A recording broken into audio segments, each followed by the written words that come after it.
దారిద్ర్య రేఖకు దిగువన ఉండే కుటుంబంలో ఎవరికైనా అనారోగ్యం వస్తే ముందుగా ఉచితంగా వైద్యం అందించే ఎన్టీఆర్ వైద్య సేవలో ఆ అనారోగ్యానికి చికిత్స చేస్తారో లేదో కనుక్కుంటారు. ఒకవేళ ఎన్టీఆర్ వైద్య సేవలో అనారోగ్యానికి చికిత్స లేకపోతే ఇంకేం చేస్తారు? పాపం అందిన కాడికి అప్పు చేసి వైద్యం అందేలా చూస్తారు. ఆ వ్యక్తి కోలుకున్నప్పటికీ వైద్యం చేయించే సమయంలో చేసిన అప్పు తీర్చడానికి ఆ కుటుంబం నానా తంటాలు పడుతుంది. అలాంటి వారి కోసమే ముఖ్యమంత్రి సహాయ నిధి ఆసరాగా ఉంటుంది. వ్యాధి తీవ్రతను బట్టి ముఖ్యమంత్రి సహాయ నిధి నుంచి చెక్కులను అందిస్తుంది. ఆసుపత్రులైన ఖర్చులో సగానికి పైగా నగదును ముఖ్యమంత్రి సహాయ నిధి చెక్కుల కింద అందిస్తుంది. అయితే ఈ చెక్కులను ముఖ్యమంత్రి క్యాంపు కార్యాలయం ద్వారా మంజూరు చేయించే బాధ్యత సంబంధిత నియోజకవర్గాల్లోని శాసనసభ్యులపై ఆధారపడి ఉంటుంది. ప్రభుత్వంపై ఒత్తిడి తెచ్చి ముఖ్యమంత్రి సహాయ నిధి చెక్కులను తెప్పించడంలో ఎమ్మెల్యేలదే కీలక పాత్ర పోషించాల్సి ఉంటుంది. అయితే సంతనూతలపాడు శాసనసభ్యులు బిఎన్ విజయ్ కుమార్ ఒక అడుగు ముందుకు వేసి తన నియోజకవర్గంలో అర్హులైన ప్రతి వారికి ముఖ్యమంత్రి సహాయ నిధి చెక్కులు మంజూరు చేయించి స్వయంగా వారి ఇంటికి వెళ్లి లబ్ధిదారుకు ఆ చెక్కులు అందిస్తున్నారు. అనేక మంది ఎమ్మెల్యేలు లబ్ధిదారులను తమ క్యాంపు కార్యాలయాలకు పిలిచి ముఖ్యమంత్రి సహాయ నిధి చెక్కులు అందిస్తున్నారు. అయితే సంతనూతలపాడు శాసనసభ్యులు బిఎన్ విజయ్ కుమార్ అయితే ఆ చెక్కులను తీసుకుని నేరుగా లబ్ధిదారుల తలుపు తట్టి వారికి అందిస్తున్నారు. బిఎన్ విజయ్ కుమార్ ఎమ్మెల్యేగా ఎన్నికైన తొలి సంవత్సరం నుండి ఇలాగే లబ్ధిదారులకు ఇళ్లకు వెళ్లి ముఖ్యమంత్రి సహాయ నిధి చెక్కులు ఇస్తూ ఉంటారు. ఈ విషయమై ఎమ్మెల్యే విజయ్ కుమార్ను ప్రశ్నిస్తే ముఖ్యమంత్రి సహాయ నిధి చెక్కులు అందిస్తే ఆ తృప్తే వేరబ్బా అంటూ మీడియాతో సమాచారం చెప్పారు. అందుకే కదా సంతనూతలపాడు నియోజకవర్గ ఎమ్మెల్యే బిఎన్ విజయ్ కుమార్ను ముఖ్యమంత్రి సహాయ నిధి చెక్కులు పంపిణీ చేసే దాంట్లో మా నియోజకవర్గ ఎమ్మెల్యే కింగ్ అని అంటూ ఆ నియోజకవర్గ ప్రజలు కొనియాడతారు. నాకు ఇది ఎమ్మెల్యే ఉన్నందుకు నాకు ఒక తృప్తి ఇది చేయడం. రెండోది పొలిటికల్గా బాగా పనికొచ్చే స్కీము. ప్లస్ నాకు కూడా నేను ఎమ్మెల్యేగా ఎన్నో కార్యక్రమాలు చేసినా కానీ అన్నిటికన్నా నాకు సాటిస్ఫాక్షన్ వచ్చేది ఈ మీరు సీఎంఆర్ఎఫ్ చెక్ ఇచ్చిన తర్వాత అక్కడ లోకల్ ఇష్యూస్ ఏమైనా మీ దృష్టికి ఇమీడియట్గా ఏమైనా పరిష్కారం చేసిన మేజర్ అంటే మీరు ఇప్పుడు ఏంటంటే అక్కడ వెళ్ళినప్పుడు ఆటోమేటిక్ ఒక 20 మంది గ్యాదర్ అవుతారు. మనం వచ్చి ఒక కాఫీ ఏదో తాగుతారు చెక్ ఇచ్చిన తర్వాత వాళ్ళు చెప్తారు కదా, సార్ ఈ ఊర్లో ఈ రోడ్డు లేదు, ఆ రోడ్డు లేదు, ఈ వాటర్ ట్యాంక్ పని చేయటం లేదు, వీడికి పెన్షన్ బాగాలేదు అని చెప్తారు. ఆటోమేటిక్గా ఏంటిదంటే 50% చెక్ ఇవ్వడానికి మిగతాది ఏంటంటే 50% ఒక మంచి వాతావరణం. మన ప్రజల సమస్య వాళ్ళు వద్దనే చెప్తారు కదా, సార్ ఇది ఈ రోడ్డు బాగాలేదు, అక్కడ గుంతలు ఉన్నాయి, అక్కడ కంపు పడుతుంది, మీకు ఎన్నోసార్లు చెప్పాను సార్ మాకు ఇళ్ళ పట్టాలి. సో ఆయనకి ఏంటంటే ప్రజల కోరికలు మామూలు ప్రజల కోరికలు అర్థమవుతుంది, అది మన మైండ్లో ఉంటుంది. ఎప్పుడైనా వచ్చినప్పుడు ఛాన్స్ వచ్చినప్పుడు అది చేస్తాం. మిగిలిన ఎమ్మెల్యేలకి ఏమైనా రోల్ మోడల్గా మీ సీఎంఆర్ఎఫ్ ఉపయోగపడితే మీ టూర్ అంటే ఇప్పుడు ఏంటిదంటే ఒక్కొక్కరికి ఒక్కొక్కటి ఉంటుందండి. నాకైతే ఇది మనస్ఫూర్తిగా నాకు నచ్చిన విషయం. పాలిటిక్స్లో ఇంత ఇబ్బందులు పడి ఇన్ని డబ్బులు ఖర్చు పెట్టిన దానికి ఒక తృప్తి అనేది దీంట్లో బాగా కనపడుతుంది నా వరకు. ఇప్పుడు మామూలుగా పెట్టుకోండి, ఇప్పుడు మీరు అర్థం చేసుకోవాల్సింది ఏంటిదంటే నేను అన్నీ ఆలోచించాను. మామూలు జనాలు, బీదోళ్ళు, లేబర్లు వెళ్ళేసి ఏదైనా వాళ్ళ కొడుకు ఎవడో బాగలేకపోతే వాళ్ళకి స్తోమత మించింది. అంటే వాళ్ళు ఎంత అప్పులు చేస్తారంటే వాళ్ళ జీవితాంతం కూడా అంత అప్పులు తీర్చలేని అంత అప్పులు చేస్తారు. ఎందుకంటే ఒక వాళ్ళ కొడుకుని ప్రాణం ఆ టైంలో వీళ్ళు వాళ్ళు తీసుకొని వచ్చి పెడతారు. చాలా సందర్భాలు 3-4 లక్షలు పెడతారు. మామూలు కూలీలకు 3-4 లక్షలు వాళ్ళు తీర్చే వ్యవహారం కాదు. రెండోది వాళ్ళు ఏదో 3-4 రూపాయలు వడ్డీలకి తెచ్చుకుంటారు. ఇదొకటి వడ్డీ ఎవడిస్తాడు. సో దాంట్లో చాలా ఉంటాయి. లేకుంటే వాళ్ళకున్న ఏ ల్యాండ్ ఉంటే చిన్న ఏదైనా ఉన్నా కానీ అవి మొత్తం సగం రేటుకి పావుల రేటుకి అమ్మేసుకుంటారు. సో మనం ఇది తెచ్చిచ్చినప్పుడు 1 లక్ష రూపాయలు ఖర్చు అయిందో 3 లక్షలు 2 లక్షలు ఖర్చు అయినప్పుడు మనం 1 లక్ష రూపాయలు తెచ్చినప్పుడు వాళ్ళకు కొంతగా సహాయం చేయడం చాలా విధాలుగా వాళ్ళకి ఉపయోగపడుతుంది. సో అందుకని ఇది నాకు అన్నిటికన్నా బ్రహ్మాండ ప్రోగ్రాం అనేది నా అభిప్రాయం. నాకు కూడా మంచిగా అనిపించే ప్రోగ్రాము. నేను కూడా దేవుడు అనేవాడు ఉంటే ఇలాంటి ప్రోగ్రాం చేస్తే నాకు కూడా దీవిస్తారని నాకు కూర్చున్నాము. ఇప్పటివరకు మీరు ఎన్ని ఇచ్చారు సార్ ఈ మన గవర్నమెంట్ కూటమి గవర్నమెంట్ వచ్చిన తర్వాత దగ్గర 200 వరకు ఇచ్చాను. 175 అంటే మధ్యలో ఇంకొక 50 వస్తున్నాయి.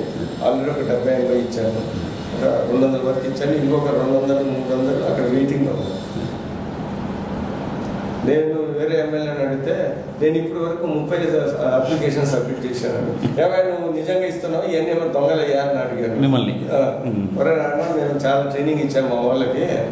అన్నిటికన్నా ఆశ్చర్యకరమైన విషయం, నాకు కూడా తృప్తిన విషయం ఏంటిదంటే, ఒక 4-5 సంవత్సరాల క్రితం 14 to 19లో బెత్యూర్ నర్సింగ్ హోమ్ ఉంటుంది. బెతూర్ నర్సింగ్ హోమ్ అప్పుడు అంటే ఇప్పుడు కూడా మంచి నర్సింగ్ హోమ్. అప్పుడు కూడా చాలా కొద్దిగా కామన్ మ్యాన్కి అందుబాటులో ఉండే నర్సింగ్ హోమ్, ప్రజలకు వైద్యం కొద్దిగా చీప్గా. ఆ నర్సింగ్ హోమ్లో డెలివరీ అండ్ పెద్ద ఆపరేషన్ మామూలు ఆ రోజులలో 18,500 లేకపోతే 21,000 operation and delivery and operation. So మామూలుగా అతి బీద వాళ్ళు వెళ్తారు దానికి.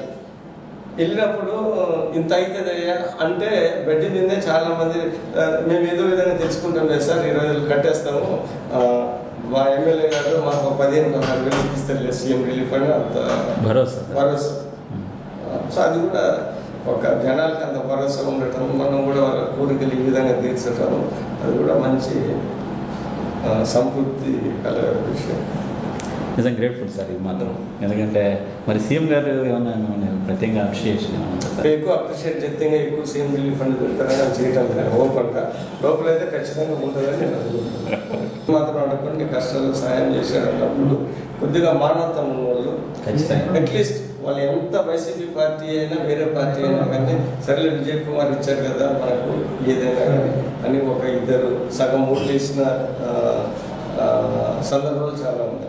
గత ప్రభుత్వంలో ఇంకోటి కూడా ఏంటంటే వాడు లీడర్ అయినప్పుడు ఇచ్చినప్పుడు లోకల్కి ఎలా ఉంటుంది, నువ్వేమో విజయ్ కుమార్ దగ్గర వెళ్ళి నువ్వు ఏ పార్టీ అయినా ఆయన దగ్గర డబ్బులు ఈ సీఎం రిఫండ్ ఇచ్చుకోవచ్చు, ఇప్పుడేమో ఆయన వ్యతిరేకంగా మాట్లాడు నువ్వేం మనిషివా అని మామూలు ప్రజలు అడిగేవాళ్ళు చాలా మంది ఉన్నారు.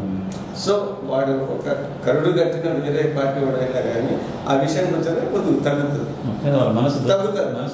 తగ్గుతున్నప్పుడు అది పొలిటికల్ మనకు పనికి వస్తుంది. అంటే నాకు పర్సనల్గా మాస్లో తిరగడానికి అవకాశము, విజయ్ కుమార్ కూడా కొద్దిగా పేదల దగ్గరికి ఇంటికి వస్తాడు, 10 మందికి సాయం చేసేది నీట్గా. అందుకని నేను ఈరోజు 20 ఏళ్ళు రాజకీయం గట్టిగా చేస్తున్నానంటే నా ఉద్దేశంలో సీఎం రిలీఫ్ అని దానికి ఒక ముఖ్య పాత్ర. ఎందుకంటే ఎవరైనా కానీ మన ఇంటికి వెళ్ళి ఆదుకున్నప్పుడు వాడు ఆటోమేటిక్గా పక్క వైసీపీ బోర్డు అయినా కానీ సమయానికి వచ్చినప్పుడు ఒక ఓటనే వేస్తారు. ఎందుకంటే సరే కొంతమంది రేయకపోవచ్చు కానీ వేస్తారు. అది నేను చాలా రోజుల నుంచి 20 ఏళ్ళ నుంచి చేస్తున్నాను కాబట్టి బాగా పబ్లిసిటీ అయింది. ప్లస్ అది ఒంగోలు పక్కన ఉన్న కాన్స్టిట్యున్సీ కదా, ఎవరికైనా బాగాలేకపోతే ఇక్కడ హాస్పిటల్స్కి వచ్చేస్తారు. సో అది బాగా డెవలప్ అయింది కాబట్టి నాకు రోజు యావరేజ్గా ఏ రోజైనా కానీ యావరేజ్గా 5 తక్కువ ఉంటాను. మానసపుత్రిక అనుకోవచ్చు సార్, మానసపుత్రిక అంతే. నాకు ఇష్టము అది, నాకున్న దాంట్లో అది చాలా మంచి. ఎందుకంటే స్వయంగా చెప్పులు అనిపిస్తుంటే వాళ్ళ ఫీలింగ్స్ ఎలా ఉన్నాయి సార్? నేను అవన్నీ ప్రొసెస్ చేసి చేస్తాను కాబట్టి నా కాన్స్టిట్యున్సీలో అది చాలా అందరికీ తెలుసు. నేను ఎందుకు ఊరికి వెళ్తున్నానంటే ఒక మామూలు ఎస్సీ కాలనీకి నేను వెళ్ళాను. ఒక ఎమ్మెల్యే ఈ ఇంటికి వచ్చాడు, మామూలు ఎస్సీ కాలనీకి ఇంటికి వెళ్ళాను.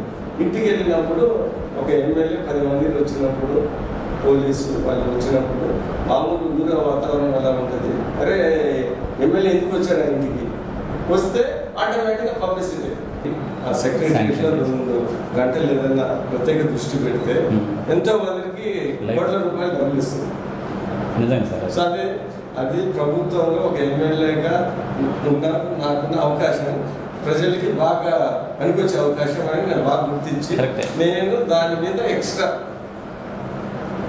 ప్రయత్నము కష్టపడదు.